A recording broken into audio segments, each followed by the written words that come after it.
Cabinet ছাড়া রান্নাঘরটাকে কীভাবে সবসময় একটুখানি সাজিয়ে গুছিয়ে রাখার চেষ্টা করি। খুবই সাধারণ একটা রান্নাঘর। তো আজকে রান্নাঘরটাকে পরিষ্কার করব। অনেক পুরনো একটা জিনিস আজকে ফেলে দিতে হবে। কিছুদিন ধরেই ভেঙে গেছে, তো কোনো রকম রেখেছিলাম আর কি চালিয়ে নেওয়ার মতো। তো সেটা আপনাদের সাথে শেয়ার করব। আসসালামু আলাইকুম, আমি টুপুর আপনাদের সাথে আছি কাছে দূরে যে যেখান থেকে আমার আজকে ব্লগ ভিডিও দেখতে পাচ্ছেন। আশা রাখি আল্লাহর রহমতে আপনারা সবাই অনেক বেশি ভালো আছেন। আজকে আপনাদের জন্য আরেকটা রেগুলার ব্লগ ভিডিও নিয়ে চলে আসছি আপনাদের মাঝে। আশা রাখি আপনাদের কাছে ভালো লাগবে। তো সকালে নাস্তা থেকে শুরু করা হয়েছে। আজকে পরোটা বানাচ্ছি, তো একটু তেল একটু আজকে বেশিই পড়ে গেছে। তো তারপরও পরোটাটা খুব ভালো হয়েছে, সুন্দর হয়েছে। অনেকে আমার পরোটার অনেক বেশি প্রশংসা করেন যে আপু তোমার পরোটাগুলো অনেক সুন্দর হয়। আর এদিকে দুধ চিনি একসাথে দিয়ে আমি চায়ের লিকারটা দিয়ে দিলাম, দিয়ে তারপর আমি চাটা করে নিয়েছি। অনেক আপুরে আমার চার কথা বলেন, অনেক সময় লিকারটা করে তারপর দুধ চিনি কাঁচা দিয়ে করি, আবার দুধের মধ্যে আবার চা পাতা চিনি দিয়েও করে থাকি। অনেকের কমপ্লেন আমি কেন রান্নাঘরের ওই পাশটা দেখাই না, তো সেটা বলি আপনাদেরকে কেন দেখাই না। তো সমস্যা বলতে কি, যেহেতু আমি একটা পাবলিক প্লেসে ভিডিও শেয়ার করি, এই যে দেখেন এই পাশে আরও একটা দরজা আছে, তো তার জন্য আর এটা যেহেতু ওই পাশে একেবারে খোলা, তার জন্য একটা রেখে দরজাটা বন্ধ করে রাখছি। কারণ ওইদিকে কোনো সিঁড়ি নেই, আগে সিঁড়ি ছিল, একটা লোহার সিঁড়ি ছিল, তো ওটাও এখন নেই। তো তার জন্য আমি যে সব সময় ওই র্যাকটা ওই পাশে রাখি, কারণ বাচ্চাদের ঘর বলা যায় না কখন খুলে রাখে, আর খুলে রাখলে এদিক দিয়ে পড়লে তো শেষ, বুঝতেই পারতেছেন একেবারেই খোলা, একদম নিচে পড়ে যাবে যদি খোলা রাখা হয়। তো তার জন্য আমি আর খুলে রাখি মানে দরজাটা বন্ধ করে রাখি। ওই পাশে একটা চালের ড্রাম, তারপর ড্রামের উপরে হচ্ছে থালা বাসন রাখার একটা মানে ঝুড়িটা সবসময় তো আপনারা দেখেনি। তো তার জন্য আর কি ওই পাশটা আবার হচ্ছে বড় কথা হচ্ছে ওই পাশটা দেখেন একেবারেই রং আর নেই। তো তার জন্য কীরকম জানে লাগে, আমার কাছে খারাপ দেখা যায়। তো তার জন্যই কিন্তু মূলত আমি দেখাই না। তো রান্নাঘরটা কিন্তু খোলামেলাই আছে, কিন্তু ওই যে রংটার কারণে দেখায় না। আর এই পাশটা যেগুলো রং চকচক করতেছে ওই পাশগুলাই সাধারণত আপনাদেরকে দেখানো হয়। আর এই যে আপনাদেরকে দেখিয়ে দিচ্ছি। আর এই পাশে এই রঙগুলা যে দেখতে পাচ্ছেন, এগুলা কিন্তু আমি নিজের হাতে করেছি, রং একেবারে আগে ছিল না। তো আমি না ওই যে আচ্ছা আপনাদেরকে বলি একটু। তো একটা র্যাক, দুইটা র্যাক সেম। এই যে র্যাকটা দেখতে পাচ্ছেন, দেখেন এই যে নীল কালার যে আবরণগুলো ভেঙে গেছে। তো অনেক জায়গা দিয়ে আছে, আবার অনেক জায়গা দিয়ে নেই। তো তার জন্য ভাবলাম কি যতটুকু পারি খুলেই নিয়ে একরকম করে নেই। আর এটাকে আমি বাইরে নিয়ে যাব, একেবারে ধুয়ে তারপর ঘরে নিয়ে আসব। আর দরজার পাশে যে একটা র্যাক দেখতে পাচ্ছেন পাইপের এরকম, তো সেটাকেও বারান্দায় নিয়ে যাব। মূলত ওইটাই দরজার সামনে যে একটা আছে ওটাই ভেঙে গেছে, তো ওইটাকেই আমি যে বারান্দায় নিয়ে যাব, আর ওইটা আর ঘরে আনবো না। 12 বছরের পুরনো জিনিসটাকে আজকে ফেলে দিব। রান্নাঘরে তো আমরা মেয়েদের বেশিরভাগ কাজই রান্নাঘরে থাকে, তো যতটুকু পারি আপনাদের সাথে চেষ্টা করি দেখানো। আর অনেকেরই কমপ্লেন যে আমি রান্নাঘরে ওই পাশটা কেন দেখাই না। দেখাই কিন্তু খুবই কম, অনেক মানে না পারতেই আর কি, অল্প একটু যদি অনেক সময় দেখাই। তো ওই পাশটা রং নেই, তো ক্যামেরার মধ্যে কেমন যেন লাগে। তো অনেক আপুরা আবার আমাকে বলেন যে আপু তোমার বাড়িটা রং করে নাও, তোমার বাড়িটা রং করলে অনেক সুন্দর লাগবে। আর রং করা তো বড় কথা না, এটা তো মুখের কথা না, বলেন কোনো ছেলে মানুষ বাড়িতে নেই। তো যেভাবে আছে চলতে থাকুক, যখন হবে তখন তো দেখা যাবে। আর আপনাদের সাথে ভিডিও যেহেতু শেয়ার করি, হয়তো আপনারা দেখতে পারবেন। এই যে আমি যে র্যাকটাকে বারান্দায় নিয়ে রেখে দিয়েছি, আর এদিকে আমি যে র্যাকের মধ্যে যে ওয়াটার ক্লথ পাউডারটা আছে না, ওটা আমি গরম পানি আর হুইল পাউডার দিয়ে একটু ভিজিয়ে নিচ্ছি। তো এগুলাও আমি ধুয়ে নিব। আর রঙের এই যে কালো কালো যে ব্যাপারটা, তো ওই পাশটা কম, এই জন্যই দেখে। আর যে চকচক করতেছে রং করা, যে চ্যানেল যে আমি যখন খুলবো তখন কিন্তু নিজের হাতে রং করেছি। আপনাদের ভাইয়াকে কিন্তু অনেক বলে কয়ে আমি এই চ্যানেল খুলেছি। আপনাদের ভাই তো প্রথম দিকে একেবারেই রাজি না, একেবারে রাজি না। তো উনি বিদেশ থেকে যখন দেশে আসছিল তখন অন্য আপুদের ভিডিও দেখালাম যে এভাবে করলেও চলে, ক্যামেরার পিছনে থেকেও কিন্তু কাজ করা যায়। আমি তো আমার ঘরের কাজগুলো শেয়ার করব। তো ওভাবে আপনাদের ভাইয়া দেখার পর রাজি হয়েছে, হ্যাঁ চ্যানেল তাইলে খোলো। তো তারপর তো খোলার পর এই পর্যন্ত আপনাদের সাথে এসেছি। আর এদিকে আমি ওই যে রেকটাকে সরালাম।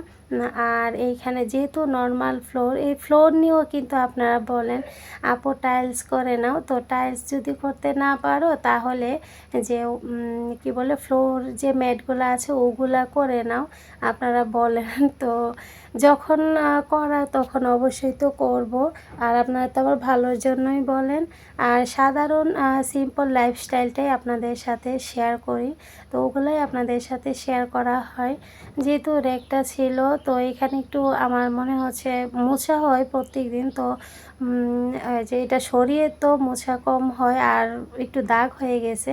আমি আবার তারের যে মাজনি আছে ওইটা দিয়ে ভালোভাবে মেজে তারপর আমি একটু মুছে নিয়েছি। তো মুছে নেওয়াতে কিন্তু একেবারেই সুন্দর হয়ে গিয়েছে। এখন আমি এই যে পেঁয়াজ আলুর রেকটাকে এখানে রেখে দিলাম। উপরেরটার মধ্যে আমি যে খাবার দাবার রাখি ডাকনাগুলা, এই ডাকনাগুলা রাখি। এর পরবর্তী যে দ্বিতীয় তাকটা আছে সেটার মধ্যে হচ্ছে যে আমি পাতিলের সব ডাকনাগুলা রাখি, তারপরে পেঁয়াজ, তারপরে আলু রাখি। যেহেতু 4টা তাক আছে সুবিধা মতো রাখতে পারি। আগের যে রেকটা তো সেটা আপনাদের সাথে শেয়ার করা হয় না। আগে একটা রেড কালারের মধ্যে রেক ছিল, সেটা কিন্তু ভেঙে গিয়েছিল।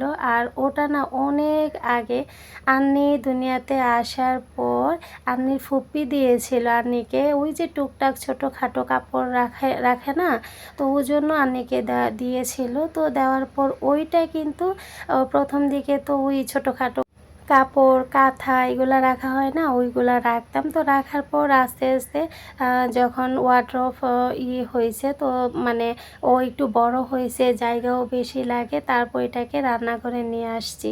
তো রান্নাঘরে নিয়ে আসার পর দেখতেই তো পেয়েছেন রান্নাঘরে অনেক দিন পর্যন্ত ব্যবহার করেছি, এখন আর ব্যবহারের যোগ্য না। তো এটা মানে ভেঙে গেছে, অনেক জায়গা দিয়ে ভেঙে গেছে। তো তার জন্য পেঁয়াজ আলুর একটা পাল্টিয়েছি। তো আপনাদের সাথে শেয়ার করা হয় না, কিছুদিন আগেই এনেছিলাম। আর তো ওই জন্য আর কি ওইটা ফেলে দিয়েছি আর এটা নিয়ে আসছি।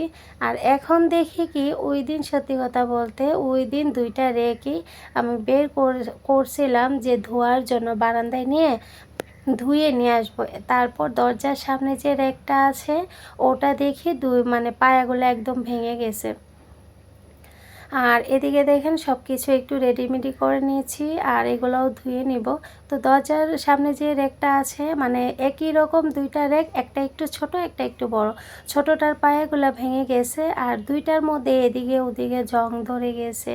তো যেহেতু যেটা ভেঙে গেছে এটা তো আর করা যাবে না, তো দরজার সাথে ধাক্কা দিয়ে কয়েকদিন রেখেছি। তো রাখার পর এখন আর রাখা যাচ্ছে না, তো তার জন্য এটাকে বের করে ফেললাম। এটা ভাঙারি গাছে বিক্রি করে দেওয়া যাবে। আর যেটা বড় সেটাকে আমি ধুয়ে রুমে নিয়ে আসব। তো 2টা রেকের জিনিস একটার মধ্যে এখনও রাখতে হবে। আর রেকের মধ্যে যে ওয়াটার ক্লথগুলো বিছিয়ে রাখি ওগুলাকে তো গরম পানিতে যে ভিজালাম, একটু কিছুক্ষণ ভিজে যাওয়ার পর এগুলো নরম হয়েছে, একটু ধুয়ে নিয়েছি। কিছুদিন পর পরে আমি ধুয়ে নিই। যে অনেকে আছে যে রান্নাঘর অনেক মাসে একবার মানে বা 2 মাসে একবার ডিপ ক্লিন করে, আমার ঠিক ওরকম লাগে না। প্রত্যেক দিন যা ময়লা হইতেছে ওইগুলা আমি ধুয়ে ফেলি। তো দুপুরবেলা যখন ভাত তরকারি পাতিলগুলা রাখি তখন দেখা যায় ভিজে একটা ন্যাকড়া দিয়ে ওয়াটার ক্লথগুলা আমি একটু ওই যে মুছে নিই, তাহলেই দেখা যায় কি পরিষ্কার হয়ে যায়। আর হাঁড়ি পাতিল তো প্রত্যেক দিনেরটা প্রত্যেক দিন ধুয়ে নিতেছি। তারপর বল, তারপর হচ্ছে ডাকনা, চালনি, এগুলো প্রত্যেকদিন যা ব্যবহার করি ভিম লিকুইড দিয়ে প্রত্যেক দিনটা প্রত্যেক দিনই আমি ধুয়ে রেখে দিই। তো এই জন্য আমার ভিমও একটু বেশি লাগে। আপনাদের ভাইও বলে ভিম নাকি আমি খেয়ে খেয়ে ফেলি নাকি, এটা কি খাওয়ার জিনিস এত লাগে। আমি ওই যে মাসে একবার 15 দিনে একবার করে ধোয়া ওভাবে ধুই না, প্রত্যেক দিন এটা প্রত্যেক দিনই ধুয়ে ফেলি। তাহলে দেখা যায় কি অনেক হলুদের দাগ হয়ে যায়। তো এখন যে আমি ওই কী বলে রেগুলার যে ডিটারজেন্ট আছে না, ওই ডিটারজেন্ট আর হচ্ছে গরম পানি নিয়েছি, নিয়ে এই যে বারান্দায় চলে আসছি। আর কি সুন্দর ভিউ দেখেন, ওদিকে গাছপালা, আর এসান আমার সাথে চলে আসছে। আচ্ছা, যেসব আপুরা এখনও পর্যন্ত আমার ভিডিওটা দেখছেন, দেখতে দেখতে এই পর্যন্ত এসেছেন, প্লিজ একটা লাইক দিয়ে দেবেন। আর যারা এরই মধ্যে এই কাজটা করে ফেলছেন সেসব আপুদেরকে অসংখ্য ধন্যবাদ। আর ব্লগ যদি আপনার কাছে ভালো লাগে তাহলে আমার চ্যানেলটা সাবস্ক্রাইব করে আমার পাশেই থেকে যেতে পারেন। মা ছেলে মিলে এটাকে আমি ভালোভাবে মেজে ঘষে নিয়েছি। এখন ঘর থেকে পানি নিয়ে আসতেছি। তো এখন আমি যে এই তো ধুয়ে নিব। আর ওইটা তো আর ধোয়া লাগবে না, ওইটা তো আর ব্যবহার করব না। আর এহসানকে এত না করার পরও উনি আসবে, উনি করবে, উনি বলে ওদেরকে কাজ দেয়, আমাকে কাজ দেয় না, ও কান্নাকাটি করে। তো অনেক বাচ্চা আছে যে কাজ করতে চায় না। তো উনি হচ্ছে আলহামদুলিল্লাহ মানে খাবার দাবার দিকে নেশা নাই। উনি এসে এই যে মানে এই টুকিটাকি কাজ করার জন্য আবার যে যেভাবে বলবে দৌড়াইয়া যাবে। তো ইবানিকে যদি বলি এটা করে দাও, ঝগড়াঝাটি শুরু করে দেয়, না ওরও কাজ করতে হবে, ও কাজ ছাড়া ও বলে আম্মু ওদেরকে বেশি ভালোবাসে, আমাকে ভালোবাসে না, ওকে কাজ না দিলে ও এরকম করে আর কান্নাকাটি করে। তো ওকে এই যে লাগিয়ে দেওয়া মাদ্রাসা থেকে এনে ওকে বলছি তুমি আস্তে আস্তে ওই যে নীল কালার যে ইয়েগুলো পাইপগুলা এগুলো পরিষ্কার করলো। করার পর আমার সাথে মাজা ঘষা করেছে, করার পর এই যে এখন হচ্ছে গিয়ে আমি ধুয়ে যে কি বলে আমি ঘর থেকে পানি নিয়ে আসছি, আমার সাথে ধোয়াতে হেল্প করতেছে। তো ঘরে নিয়ে আসছি আর ওটা তো আর নেই নাই। আর এটা হচ্ছে ওই যে দরজার সামনে নিয়ে আসা পড়ছি, আর যে ওইটা তো বাহিরে রয়ে গেছে। এখন যেখানে যেটা রাখার ওইটা ওইখানে রেখে আমি মানে রেখে গুছিয়ে নিচ্ছি আর কি। আর এই যে দেখেন তাকে তাকে যা যা আছে সব কিছু রেখে দিয়েছি। আসলে একটা ঘরে অনেক কাজ থাকে আর অনেক জিনিসপত্র থাকে একটা সংসারে। তো সংসার ছোট কিংবা বড়, একটা সংসারে অনেক কিছু লাগে আর অনেক কিছু থাকে। তো দুইটা রেখে জিনিস একটা রেখের মধ্যে গুছায় রাখতেছি, একদম হিবিজিবি একদম হয়ে গেছে। আমার কাছে আবার এত হিবিজিবি ভালো লাগে না, একটু পাতলা এরকম টাইপের ভালো লাগে আর কি। অল্প অল্প পাতলা পাতলা থাকবে, বেশি আবার হিবিজিবি হয়ে গেলে ভালো লাগে না, ঘর কীরকম হিবিজিবি হয়ে থাকে। তো দুইটা যে রেকের সব কিছু একটার মধ্যে রাখতেছি। তো এখন তো একটু হিবিজিবি দেখা যাবে। তো এখন আস্তে আস্তে করে সবগুলা রুম আমি ঘরগুলা তো গুছিয়ে নিয়েছি, রান্নাঘরটা আমি গুছিয়ে নিয়েছি। তো ওই রেকটাকে বাহিরে একটুখানি ধুয়ে রেখে দিয়েছিলাম, পানিটা ঝরে যাওয়ার পর নিয়ে আসছি। নিয়ে এসে তাড়াতাড়ি অপেক্ষা করছিলাম কোন সময় পানিটা ঝরবে। আর তা না হলে মানে বেশি একদম হয়ে আছে, কি বলে ঘর মানে রান্না করব কখন, ঘর একদম হয়েছিল। তো তার জন্য আগে এনে ঘরটাকে একটু পাতলা করে নিয়েছি, তারপর যে চুলা টুলা এগুলা মুছে নিয়েছি। তারপর এই যে ফ্লোরটাকেও, রান্নাঘরের ফ্লোরটাকেও একটু মুছে নিয়েছি। মুছে তারপর একদম পরিষ্কার করে নিয়েছি। আর এই যে দেখেন, কেন দেখাই না, ভালোভাবে রান্নাঘরে 2টা লাইট জ্বালিয়ে নিয়েছি। আপনাদেরকে দেখাই, কেন দেখাই না। ওই যে দেখেন, এমনিতেই কিন্তু রান্নাঘরটা খুব সুন্দর, কিন্তু ওই যে রঙের কারণে অনেক খারাপ দেখা যায় ক্যামেরার মধ্যে। ওই যে দেখেন, কালো কালো হয়ে আছে। 13-14 বছর হয়ে গেছে এই রঙগুলা। তো পুরোটা রান্নাঘর আজকে দেখিয়ে দিচ্ছি আপনাদেরকে। তো 13-14 বছর হয়ে গেছে, রং আর কত ভালো থাকবে বাচ্চাদের ঘরে বলেন। আর এই যে এই রঙগুলা আমি নিজের হাতে করেছি। ওই পাশটাও করতাম, কিন্তু রং শেষ হয়ে গেছিলো। যতটুকু রং ছিল ওই রং দিয়ে আমি করেছিলাম। ক্যামেরায় খারাপ দেখা যায়, তো তার জন্য কিন্তু আমি এই রঙগুলা নিজের হাতে করেছি। বোঝেন আমার ভিডিও, মানে চ্যানেলটা কত আগ্রহ নিয়ে আমি খুলেছি, বা চ্যানেলটা কত আমার শখে নিজের হাতে সব রং টং করেছি। যে জানালার গ্রিলগুলা, এগুলাও কিন্তু রং করেছি। গোলাপি কালার রঙগুলা এই সবগুলো আমি করেছি। মানে খারাপ দেখা যায় ক্যামেরার মধ্যে, আপনাদের সাথে মানে শেয়ার করতে কীরকম জানি লাগে, তার জন্য। তো এই আর কি। তো এখানে আমি গিয়েছি ফাঁকে, কিন্তু এবার আনেকে স্কুলে দিয়ে আসছি। দিয়ে আসার পথে আমি এখানে পেঁয়াজ নিয়ে আসছি। তো আগের যে পেঁয়াজগুলো, এগুলা নিয়ে নিয়েছি। এগুলা কেটে ফেলবো একটু ছোটোখাটো আর কি। তো এগুলা কেটে নিব। আর এখন নতুন পেঁয়াজগুলা রেখে দিয়েছি। আবার সময় মতোই খাবারটা রেডি করতে হবে, কারণ এহসানের তো মাদ্রাসা আছে। তো ওর তো আবার 12টার সময় দিয়ে আসতে হবে। টাইম টু টাইম কাজগুলা করতে হয়, তা না হলে একটু এদিক সেদিক হলেই বোঝা যায় যে সময় কাকে বলে, সময়ে যে কত মূল্য। ওই যে রচনা আছে না, সময়ের মূল্য, ঠিক সেটাই। যারা বাচ্চাদের মা আছেন, স্কুল প্রাইভেট মাদ্রাসায় পড়ে, প্রাইভেট পড়ে, ওনারা বুঝতে পারেন যে সময়ের মূল্য কাকে বলে। তো বাসা থেকে বের না হলে দেখবেন কি একটু আস্তে ধীরে কাজ করা যায়। আর বাহিরে যদি বের হওয়া হয়, তাহলে দেখা যায় কি সময় যে কোথায় দিয়ে চলে যায় সেটা বোঝাই যায় না। তো এইখানে যাই হোক, আমি এখানে ভালো করে পাগুলা তো রান্না করি নাই। অন্যান্য বছর তো আপনাদের ভাইয়া থাকে, তাড়াতাড়ি রান্না করে ফেলি। এই বছর আপনাদের ভাইয়া তো আর আসতে পারে নাই, তো তার জন্য আমিও মানে পাটাও রান্না করতে লেট হয়ে গেছে। তো পাটাকে ভালোভাবে ধুয়ে আমি পরিষ্কার করে নিয়েছি। তারপর এইখানে দিয়েছি রসুন বাটা, আদা বাটা, হলুদের গুঁড়া, মরিচের গুঁড়া, ধনিয়া গুঁড়া, জিরা গুঁড়া, স্বাদ মতো লবণ, পেঁয়াজ, তারপর হচ্ছে তেজপাতা, দারুচিনি একটা দিলাম, স্টার এনেস, লবঙ্গ, আর যে গরম মশলা দিয়েছি। এখন আমি পাতিল ভরে আমি পানি দিয়ে দেব। এখন আর কোনো কিছুই করার নাই, সুন্দর মতো শুধু জাল হতেই থাকবে, হতেই থাকবে। জাল আস্তে আস্তে দিলেই হবে। তো নেহারি কিন্তু আস্তে আস্তে জাল করলে অনেক ভালো লাগে। আগে দেখতাম আমার আম্মারা যখন ছোটোবেলায় যে কোরবানির সময় দেখতাম কি ঈদের দিন থেকে জাল করতো।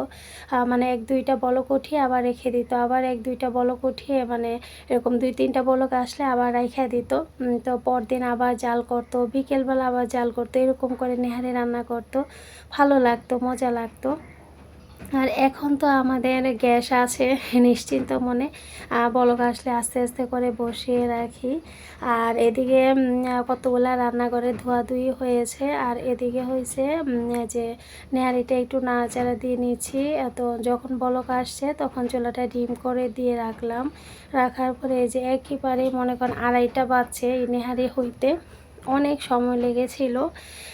আর পাশাপাশি অন্যান্য যেহেতু নেহারি আছে, এই যে চাল কুমড়াটাও কিন্তু খাওয়া হয় নাই, সরি লাউ ছিল, তো লাউ দিয়ে মুগ ডাল দিয়ে রান্না করেছি। এখন আমি বাগার দিয়ে দিলাম, পেঁয়াজ আর শুকনো মরিচ ভেজে দিয়ে দিলাম, আর এখানে ধনিয়া পাতা দিয়ে দিলাম। তো দিয়ে দেওয়ার পর আমি এখন এটা রান্নাটা হয়ে গেছে, উঠিয়ে নেব। যেহেতু পায়া মানে নেহারি আছে, পায়া আছে, তো তার জন্য কিন্তু আজকে অন্য তরকারি খাওয়াই হবে না।